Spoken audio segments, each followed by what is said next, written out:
بسم اللہ الرحمن الرحیم۔ السلام علیکم۔ مکہ مکرمہ میں ایک عورت تھی، اس کو اپنے حسن پر بڑا ناز تھا۔ ایک مرتبہ نہانے کے بعد کپڑے بدل کر اپنے بال سنوار رہی تھی۔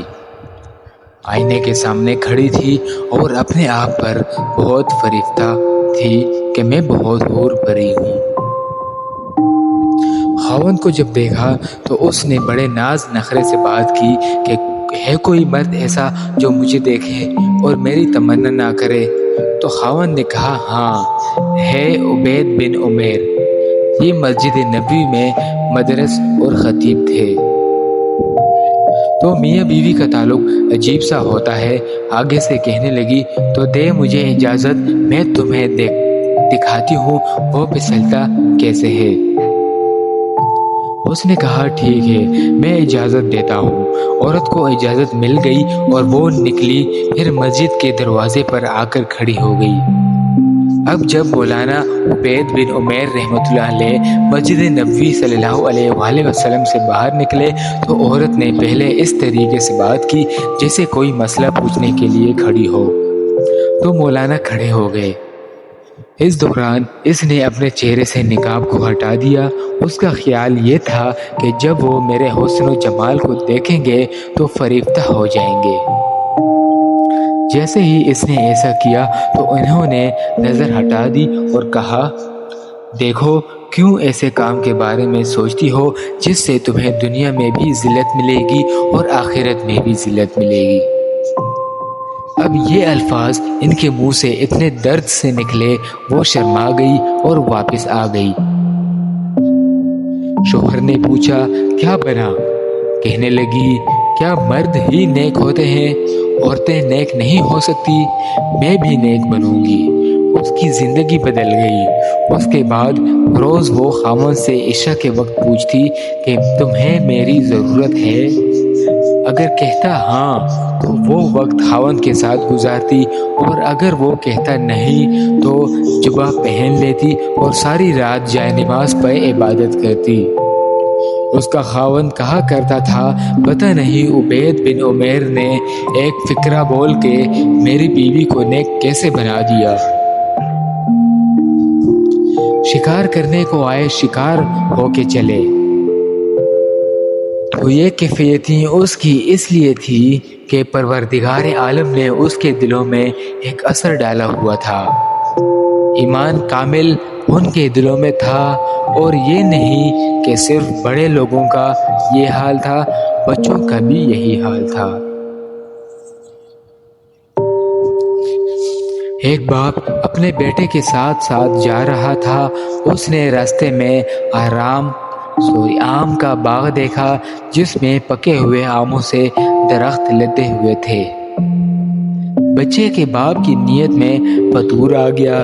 اس نے بیٹے کو بولا، میں باغ میں آم توڑنے جاتا ہوں، تم یہیں کھڑے رہو، اور اگر کوئی نظر آیا تو مجھے آواز دے دینا۔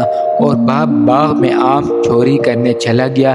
چنانچہ جیسے ہی خوشے کے قریب پہنچا تو بچے نے پیچھے سے آواز لگا دی، اے ابا جان، اے ابا جان، کوئی ہمیں دیکھ رہا ہے۔ تو وہ گھبرا گیا اور ویسے ہی واپس آ گیا۔ آگے دیکھا تو گلی میں تو کوئی بھی نہیں تھا۔ وہ بیٹے کی اس حرکت کو دیکھ کر سخت غصہ ہوا اور بولا، یہاں تو کوئی بھی موجود نہیں جو ہمیں دیکھ رہا ہو۔ بیٹے نے کہا، ابا جان، انسانوں میں سے ہمیں کوئی نہیں دیکھ رہا، مگر انسانوں کا پروردگار تو ہمیں دیکھ رہا ہے۔ چھوٹا بچہ 10 سال کی عمر میں تقریباً اس کا بھی یقین ایسا بن گیا تھا، اور یہ یقین خود بخود نہیں بنتا تھا، ماں باپ بناتے تھے۔ داؤد طائی رحمۃ اللہ علیہ ایک بزرگ گزرے ہیں، بڑے محدوث بھی تھے اور فقیہ بھی تھے، اور مشائخ و صوفیانہ بھی تھے۔ امام اعظم ابو حنیفہ رحمۃ اللہ علیہ کے ہاں جو خاص شاگرد تھے، نہ 40 جو فتویٰ لکھنے میں اور مشورہ دینے میں کام آتے تھے، جو مجلس مشاورت تھی، یہ اس میں سے ایک تھے۔ بہت تقویٰ کے پہاڑ تھے، اور اپنے بارے میں خود بتلاتے تھے کہ میری عمر 5 سال کی تھی تو میرے ماموں گھر آئے اور کہنے لگے کہ داؤد، اللہ کو یاد کر لیا کرو۔ میں نے کہا کیسے یاد کروں؟ ماموں کہنے لگے جب تم سونے لگو نا بستر پہ تو اس وقت تم یہ کہہ لیا کرو کہ اللہ میرے ساتھ ہے، اللہ مجھے دیکھتا ہے، بس یہ کہہ دیا کرو پھر سو جایا کرو۔